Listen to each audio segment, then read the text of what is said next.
Bonjour tout le monde, c'est Mei et j'espère que vous allez bien. On se retrouve pour la vidéo de mes achats manga du mois de mars. Et pour vous donner une idée du nombre de mangas que j'ai acheté ce mois-ci, il y a eu du craquage parce que j'ai acheté des nouveautés. Encore une fois, je suis faible devant les mangas, c'est indéligible, hein. Donc je me donne même plus... Il n'y a même plus à se poser de questions, donc je me donne même plus d'objectif de me calmer. Même si quand même je me calme quand même parce qu'il y a pas mal de nouveautés qui me donnent envie. Mais je me dis, il faut que je complète des mangas que j'ai mis en pause. Voilà, donc c'est mon objectif, c'est de compléter les mangas que j'ai mis en pause pour avoir la série complète et pouvoir le lire. Genre par exemple un exemple One Punch Man qu'il faut que je complète et d'autres. Donc pour vous donner une idée, j'ai acheté 20 tomes de manga ce mois-ci. Je vais faire des petites vidéos récapitulatives du nombre de mangas que j'ai acheté dans le mois, du nombre de mangas que j'ai lu dans le mois, ainsi que nombre d'épisodes d'anime que j'ai vus et tous les noms d'animes que je vous ai donnés. C'est des... Voilà, vous êtes prévenus qu'il y a ce genre de vidéo qui va arriver maintenant sur mon temps libre que je trouve un peu. Donc c'est parti pour vous présenter mes achats du mois de mars. Let's go. Alors, je me suis procuré le tome 24 du manga Eden Zero. Toujours aussi fan de ce manga. J'ai pas encore lu le 24e tome parce qu'entre la relature de ma mangatech et les mangas en cours que je dois lire, il y a beaucoup de piles à lire, même si je l'ai pas mal réduit ces derniers temps parce que j'ai enchaîné les lectures. Donc encore une fois, je vous dis pas, le mangaka c'est Hiro Mashimiya, connu pour avoir fait Fairy Tail, Ravaster et plein d'autres dont j'oublie peut-être les noms. Donc c'est Pika Édition qui l'édite et c'est un shonen et la couverture du 24e tome se présente comme ceci. Est-ce que je peux vous montrer des dessins? Je vais vous montrer quelques pages de dessins sans l'histoire pour éviter que ça vous spoil. Là, je vais pas vous montrer parce que ça va vous spoiler. Et pendant ce temps-là, moi aussi, je me spoil en même temps. Donc voilà, je me suis procuré ce 24e tome de ce manga-là. Je me suis pris aussi les tomes 5 et 6 de Blue Lock. Donc vous avez votre réponse à la question. Est-ce que je vais continuer la série Blue Lock? Est-ce que j'ai été convaincue par la suite? Oui, j'ai été convaincue vers le tome 3-4, je crois. Et le 4e m'a donné énormément envie de découvrir la suite. Donc je me suis procuré le tome 5 et 6 que je n'ai pas encore lu actuellement. Donc pressé de découvrir la suite de Blue Lock. Je sais, il y a un anime que je prévois de regarder dans l'avenir, mais on m'a dit que le manga était meilleur que l'anime, donc pour le moment, je reste sur le manga et après, pour l'anime, on verra plus tard. Donc le 5e tome qui est présenté comme ceci, juste magnifique. Je trouve grave stylé les personnages et le 6e tome juste ici. Édité par Pika Édition, c'est un shonen. Et voilà, que dire de plus? Essayez de vous montrer peut-être des pages. Non, ça va vous spoiler. Et moi, je me spoil en même temps parce que j'ai pas encore lu les tomes. Ah, peut-être si là, la page des personnages présents. Et je m'arrête là parce que ça servira à rien de me spoiler. Je me suis procuré le tome 11 du manga The Killer Inside, le dernier tome de cette série. Enfin la conclusion de cette série qui m'a... Franchement, ce trailer m'a tenu en haleine du début à la fin. Je l'ai répété le nombre de fois dans la vidéo achat manga. À chaque fois que je me procurais les nouveaux tomes, je disais que ce trailer du début à la fin, franchement, il vous met dans un suspense de malade.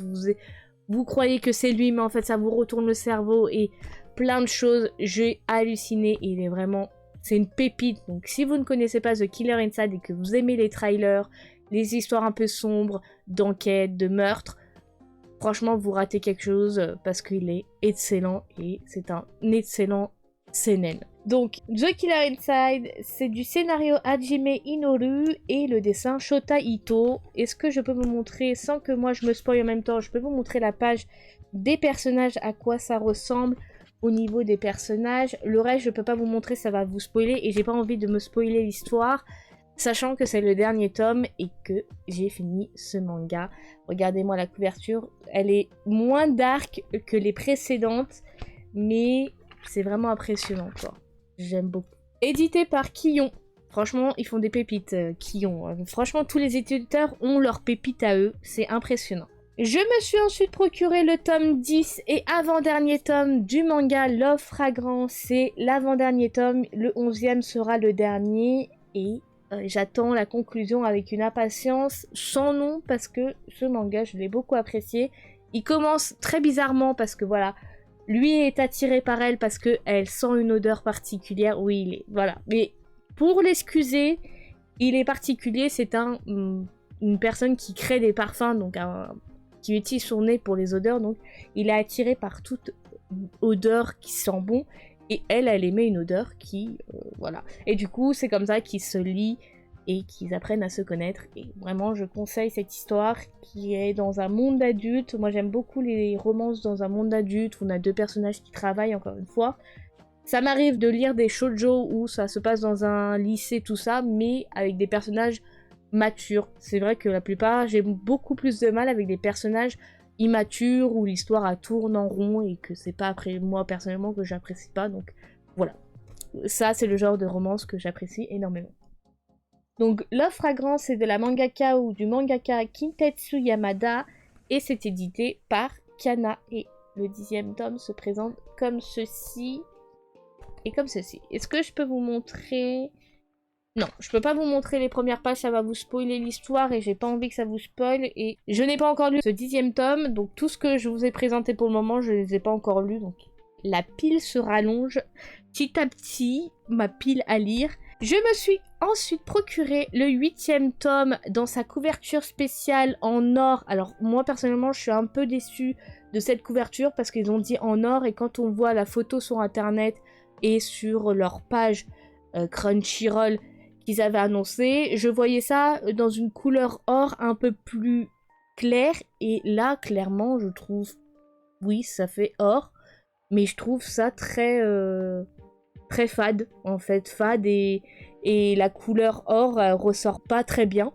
Donc c'est supposé être une couverture spéciale, donc on peut avoir l'édition standard donc qu'on peut trouver partout dans tous les magasins et je pense que vous pouvez peut-être avoir l'édition aussi en or dans les magasins, à voir si on arrive à les trouver, mais c'est en édition illimitée. Mais la version standard, c'est la version argent, donc en gris, et j'ai pas pris l'édition grise parce que je me suis dit que je l'achèterais en magasin. Donc un peu déçu de cette édition couverture spéciale en or qui ressort très fade en fait, comme vous pouvez le voir. Je sais pas si vous trouvez que ça ressort bien, mais moi personnellement je suis assez déçue. Bon, après, le prix, il est au même prix que la version standard, donc 6,99€, donc on va pas trop s'en plaindre.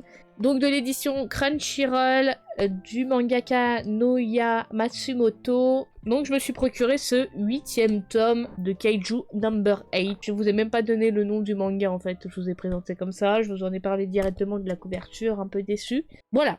Je me suis ensuite procuré le tome 13 de mon antidépresseur qui est Machel. Moi j'aime beaucoup l'univers qui, oui, alors beaucoup disent que ça a un peu mélange de Black Clover et de Harry Potter. Mais moi personnellement c'est deux univers que j'aime beaucoup. Moi j'aime beaucoup l'univers aussi qui me fait penser énormément à One Punch Man aussi. Et en fait il a son histoire à sa juste valeur. C'est vrai que ça a beaucoup inspiré dans l'univers Harry Potter. Mais personnellement, j'adore énormément et c'est mon antidépresseur parce qu'il me fait taper des barres, le personnage, et voilà. Voilà les premières pages. Est-ce que je peux vous montrer? Oui, on peut avoir les personnages, regardez-moi à quoi ça ressemble. Du mangaka Hajime Komoto et de l'éditeur Crunchyroll. Voilà, et 13e tome qui se présente comme ceci. Je me suis ensuite procuré le tome 7 du manga Given. J'ai appris que la mangaka a annoncé la fin. Je suis très triste parce que je voulais que ça continue encore longtemps parce que ce manga est vraiment une pépite au niveau d'une histoire. Alors c'est un BL, il n'y a pas de scène de sexe, donc c'est pas un yaoi explicite ou ça traumatiserait. C'est vraiment un BL où ça nous parle pas que d'amour entre hommes, ça nous parle de musique, de comment les problématiques qu'il peut y avoir dans un groupe de musique, comment faire quand on aime la musique, se lancer, tout ça. Franchement, c'est vraiment un manga qui parle aussi de la perte d'un être cher, comment se remettre après ça. Vraiment, pas mal de choses. C'est vraiment un manga que je peux conseiller si vous aimez les BL et que vous ne connaissez pas encore Given. Vous avez l'anime si vous voulez le découvrir. C'est vraiment une pépite. Le 7e tome qui se présente comme ceci. La mangaka, c'est Natsuki Kizu. et c'est édité par Yaoi Taifu et voilà quoi, une pépite. Dès que je l'ai reçu, je l'ai dévoré direct parce que c'est vraiment mon coup de cœur BL et c'est un de mes meilleurs BL que j'ai pu lire et je pense que ça restera le number one de mes préférés. Voilà. Je me suis ensuite procuré le tome 4 du manga qui était pas sorti ce mois-ci mais qui est sorti le mois dernier, mais je l'ai trouvé pas en magasin, donc du coup j'ai attendu avant de le commander sur internet. Je me suis procuré le 4e tome du manga La danse du soleil et de la lune et j'ai énormément adoré ce 4e tome qui est vraiment excellent. On est encore dans l'histoire que j'apprécie énormément, donc je continuerai la série avec grand plaisir. Du mangaka Daruma Matsura et c'est un seinen qui est édité par Kion. Et franchement, excellent, ce 4e tome. Je me suis ensuite procuré le tome 3 du manga Dreaming Sun, un shoujo qui est dans un univers lycéen, et pas vraiment lycéen parce qu'on c'est une lycéenne, mais on ne voit pas beaucoup de scènes dans le lycée. J'ai beaucoup apprécié ce 3e tome qui est très touchant, parce que voilà, on a deux personnages, ils sont très choux, et on voit petit à petit que la personnage principale ressent des sentiments pour un de ses colocataires, et je n'en dirai pas plus parce que sinon ça vous spoilerait l'histoire. Mais voilà, c'est de la mangaka Ichigo Takano, c'est celle qui a fait Orange. Donc je me suis intéressée parce que j'avais énormément adoré Orange, que j'ai encore dans ma mangatech, donc c'était sûr que j'allais me procurer une autre série de cette mangaka. 3e tome, par les éditions Akata, et la couverture cette fois est dans un bleu magnifique, c'est vraiment une de mes couleurs préférées, bleu ciel comme ça, c'est trop chou. Je me suis ensuite procuré le tome 7 du manga Le chat qui rendait l'homme heureux. Je ne peux pas vous en parler parce que je n'ai pas encore lu ce tome là, mais vu que je me suis procuré, c'était sûr, c'est ma petite mignonnerie de chaque mois, c'est mon petit moment chill parce que je trouve l'histoire très touchante avec des petits chats là, trop mignons. Et ce veuve qui est vraiment très touchant aussi par sa façon d'être et d'éduquer son chat qu'il a adopté. Si vous ne connaissez pas et que vous aimez les chats et que vous aimez un peu les histoires très mignonnes avec des personnages différents de ce qu'on peut voir dans plein d'autres mangas, franchement, je vous le conseille, c'est vraiment juste magnifique et juste trop chou. Donc, de la mangaka Umi Sakurai, et c'est édité par Soleil Manga. C'est mon petit plaisir et j'adore énormément. Est-ce que je vous montre? Voilà, je vous montre la couverture avec tous les petits chats là. Oh là là, je suis trop fan. Je me suis ensuite procuré le tome 4 du manga Yasha. C'est de la mangaka qui a fait Banana Fish. Donc, j'avais envie de découvrir une autre série qu'elle avait dessinée, écrite et pensée. Donc, je me suis dit, allez, je tente, et j'ai beaucoup aimé les 3 premiers tomes, donc je continue jusqu'à la fin et voir si je serais pas déçue de la fin. Dans ce 4e tome, encore une fois, on a un petit marque-page offert à chaque tome, un peu comme Banana Fish, sauf que Banana Fish c'était des grandes cartes, format carte postale, un peu plus grande que le format carte postale. Je ne saurais dire le format, parce que moi et le format ça fait 2. Je vous montre la page avec les personnages pour vous donner peut-être une idée du dessin. Là, je vous montre aussi. On voit que c'est vraiment la mangaka de Banana Fish, donc Akimi Yoshida, et c'est édité par Panini Manga. Après, c'est vrai que le manga, le format est pas donné, donc 16,99 €, ça fait un petit budget. Donc je me suis dit, 6 tomes, ça va. Comparé à Banana Fish où il y en avait 9, mais je me suis procuré quand même. Et du coup, voilà, je me suis pris Yasha. Je me suis ensuite procuré, mais qui n'était pas sorti ce mois-ci, mais que j'avais mis en pause, le 3e tome de The Dread of Seoul Station de l'éditeur K-Boot. C'est des auteurs Liv Beard, Moon Sun-ho et Jin Seol-wo. Moi et la prononciation ça fait 2, et la couverture se présente comme ceci, derrière comme ceci. Est-ce que je peux vous montrer la première page? Oui, avec les personnages. Voilà. C'est tout ce que je peux vous montrer. Au prix de 14,95 €, donc ça fait un petit budget. Mais bon, c'est en couleur, on va pas trop se plaindre. On continue dans les webtoons. Je me suis procuré le 9e tome du webtoon Solo Leveling. Alors, regardez-moi comment il est effrayant. La jaquette, elle est effrayante à souhait. Et j'ai adoré. J'ai adoré. Je suis toujours aussi fan de Solo Leveling. Ce 9e tome m'a laissé dans un suspense de malade et en haleine parce que j'ai kiffé. J'étais à fond. J'avais l'impression d'être une fangirl. J'ai enchaîné le 9e volume à une vitesse parce que j'ai apprécié énormément l'histoire et que je les lis tout de suite après les avoir achetés, c'est que c'est un coup de cœur. Et vraiment, j'ai adoré. Je peux pas vous montrer le reste parce que j'ai pas envie de vous spoiler l'histoire parce que ça va dire être dans du spoil. Donc, on va pas vous spoiler, mais regardez-moi la jaquette. Elle est pas effrayante, s'il vous plaît? Alors, vous voyez ça dans le noir, si vous la mettez comme ça, dans le noir, clairement, je fais une crise cardiaque. Je suis la première à faire une crise cardiaque. Mais voilà. Solo Leveling, pressé d'avoir l'anime, mais qui sortira pas avant 2024. Ça va être long d'attendre, mais ça vaudra le coup. Je me suis ensuite procuré le tome 14 de l'édition Perfect de Full Metal Alchemist, de l'éditeur Kurokawa, de la mangaka Hiromu Arakawa. Ce 14e tome, j'ai énormément apprécié, j'ai toujours reçu coup de cœur Full Metal Alchemist, je l'avais déjà découvert en anime et je me suis dit que ce serait plutôt pas mal de le découvrir en manga, mais en édition parfaite. Elle est magnifique cette édition, je suis absolument pas déçue de m'être procuré les premiers tomes en édition parfaite. Il y aura 17 tomes, normalement si je dis pas de bêtises, 17 tomes ou 18. Je me rappelle plus trop. Je vous montre l'intérieur. Donc je me suis procuré ce 14e tome. On continue sur la lancée. Là, on va partir sur des nouveautés et des collectors qui sont sortis ce mois-ci. Je me suis procuré en nouveauté le tome 1 du webtoon The Runaway. Je vous ai fait une vidéo pour vous donner mon avis. Ça a été un coup de cœur total. J'avais déjà découvert la plateforme webtoon et j'ai dévoré les chapitres un par un. Il y a 72 chapitres actuellement sur la plateforme, donc si vous voulez découvrir ce webtoon là qui a été édité par un nouvel éditeur que je ne connaissais absolument pas, c'est Kaidi, et franchement j'ai pas été déçue, c'est dans un format de la taille d'un manga et il est juste magnifique. Les auteurs c'est Irachel et Nokdu. Ça nous raconte l'histoire de Yujan qui est une rédactrice d'un magazine de mode populaire, The Runaway. Un jour, elle décide de partir à Paris parce qu'elle a appris que son petit ami la trompait. Donc elle part à Paris pour se décompresser, voyager, tout ça.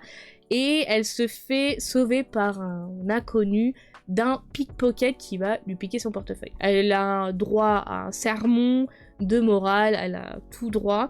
Et pour le remercier, elle va lui proposer d'aller boire un verre. Sauf que ça va pas s'arrêter là. Elle va prendre un verre, mais ils vont passer la nuit ensemble. Sauf que manque de peau, c'est que 3 mois plus tard, elle va découvrir que celui-ci est son nouveau patron du magazine de mode pour lequel elle travaille. Donc voilà le résumé de l'histoire, de ce que je m'en rappelle, parce que je vous ai fait une vidéo, mon avis sur la question, donc si vous voulez la voir, je vous mettrai peut-être un petit i quelque part par-dessous, ou peut-être le lien en barre d'infos de la vidéo quand elle sera, si elle est mise en ligne avant celle-là. Du coup, j'ai beaucoup apprécié, et de toute façon, c'était sûr que j'allais me procurer, parce que voilà, quand j'ai découvert que c'était annoncé en format papier, je me suis dit, il faut que je me le procure parce que j'avais eu un coup de cœur sur la plateforme Webtoon. Je vous montre à peu près c'est tout ce que je vous montrerai de ce Webtoon là. Il n'est pas excessif, il est à 8,95€, je trouve que c'est vachement raisonnable au niveau du prix. Donc je me suis procuré ce premier tome. Je me suis procuré le 10e tome du manga Les Mémoires de Vanitas. Donc là c'est l'édition standard. Je me suis procuré bien sûr l'édition collector. Les Mémoires de Vanitas, c'est de la mangaka ou du mangaka Jun Mochizuki, je crois que c'est une mangaka. C'est un shonen et c'est édité par Kion. Voilà, encore une fois, j'ai beaucoup apprécié ce 10e tome. Apprécié d'avoir la suite, mais ça ne sera pas pour tout de suite, je pense, car on n'est pas très loin de la publication du Japon, donc ça va prendre plus de temps. Je vous montre pas le reste, je vous ai montré les premières pages, donc ça c'est l'édition collector, et bien sûr avec l'édition collector il y avait un spécial édition, c'est recueil d'illustrations de Jun Mochizuki, donc je vais essayer, voilà, on a des illustrations de la mangaka. Est-ce que je peux, voilà, je vous essaye de vous montrer, je sais pas ce que je vous montre, mais au moins vous voyez peut-être les pages mieux. Voilà, des illustrations en fait de tout ce qu'elle a pu faire, peut-être sur son Twitter ou sur ses réseaux sociaux. Et du coup, on a un petit livre qui était avec l'édition collector du tome 10 que j'ai réussi à me procurer en magasin. J'ai eu de la chance de le trouver. parce que je l'avais pas précommandé, parce que c'est vrai qu'ils font énormément, je trouve beaucoup trop d'éditions collector, de tout et de rien pour aucune occasion spéciale. Encore ça serait que pour des occasions spéciales, pour fêter genre le 20e tome, mais des fois, là c'est le 10e tome, donc c'est une occasion spéciale, mais il y a des fois, je trouve qu'il y a beaucoup trop de collectors. Après, Kion, ils font vraiment des très beaux collectors, donc je suis pas déçue de tout ce qu'ils font. Donc je vous montre, hop, voilà, on a pas mal. Je vous ai montré tout. Donc je le remets dans sa petite protection, sa petite pochette protection pour pas que ça soit esquinté. Je les bichonne, hein, les éditions collector. Hein. Dis donc, quand j'arrive, par contre, j'arrive pas à trouver le format pour protéger le manga, mais bon, c'est pas grave. Et là, on a l'édition standard du 10e tome qui est très beau aussi. Du coup, en édition collector, on continue. Je me suis procuré le 23e tome en coffret collector de Tokyo Revenger. Alors, je le trouve pas fifou, hein, le collector, il n'y a rien de spécial. On a un tome dans sa jaquette originale, donc il n'y a pas de jaquette réversible, hein, c'est une jaquette tout simple, qui est juste comme ça, donc le 23e tome, que j'ai lu, j'ai beaucoup aimé. On a le 23e tome dedans, dans l'édition collector, on a 2 marque-pages que j'ai eu avec ces personnages-là. Comment je le kiffe, lui. Donc, bien sûr, on a le coffret qui est présenté comme ceci sur le 23e tome. Mais voilà, il n'y a pas de jaquette réversible pour le manga. On a le petit caractère book 2. Mais personnellement, je le feuillete rarement, quoique, voilà, il y a pas mal de petits détails sur le manga. On a des petites pages en couleur, et puis après, voilà, on a plein de choses, d'informations sur le manga. Mais comme je suis une pigeonne et que j'aime bien avoir une collection où il manque pas des choses, bah, je me suis procuré. De l'éditeur Glénat, le mangaka Ken Wakui, et voilà. Je vais terminer avec une nouveauté que je me suis procurée, qui est le manga Saison Maudite. C'est un manga qui est en 2 tomes, donc c'est une histoire très courte, sympathique à lire, et de la mangaka qui a fait Criminal Fiançailles, si vous ne connaissez pas. Donc Atsuka Konichi, et on a une histoire sur un deuil familial avec des sentiments naissants, et je vous donnerai mon avis sur une petite vidéo pour vous en parler, parce que je l'ai lu et j'ai beaucoup aimé, sur des sujets sensibles de la perte d'un être cher. Et du coup, c'est de l'éditeur Pika Édition, c'est en 2 tomes. On est présenté comme ça, Saison Maudite. Et le 2e tome et dernier tome qui est présenté comme ceci, et derrière comme ceci. Donc je me suis procuré cette nouvelle série. Avant de finir, je vais quand même vous montrer les quelques pages de ce manga et vous lire le résumé. Voilà.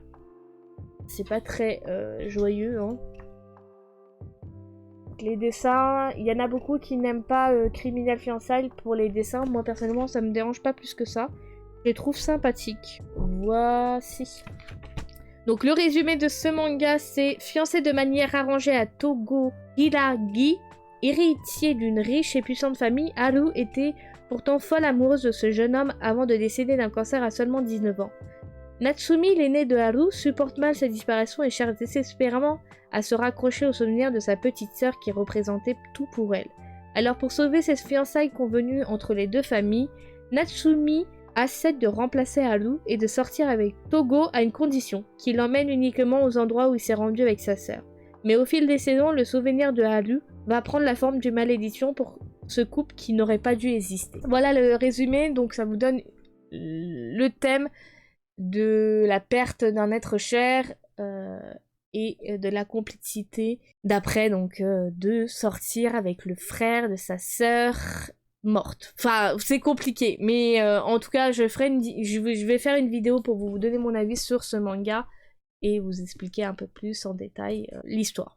Du coup, c'est la fin de cette vidéo. Je vous ai présenté tous mes achats manga. J'espère que cette vidéo vous plaira. N'hésitez pas à me dire ce que, en nouveauté, vous avez envie de vous procurer, ce que vous êtes acheté ce mois-ci en manga. On se retrouve très vite pour ma vidéo de mes achats manga le mois prochain. Je vous souhaite une bonne journée ou une bonne soirée. Surtout, prenez soin de vous. On se retrouve très vite pour une prochaine vidéo. C'était May. Bye tout le monde.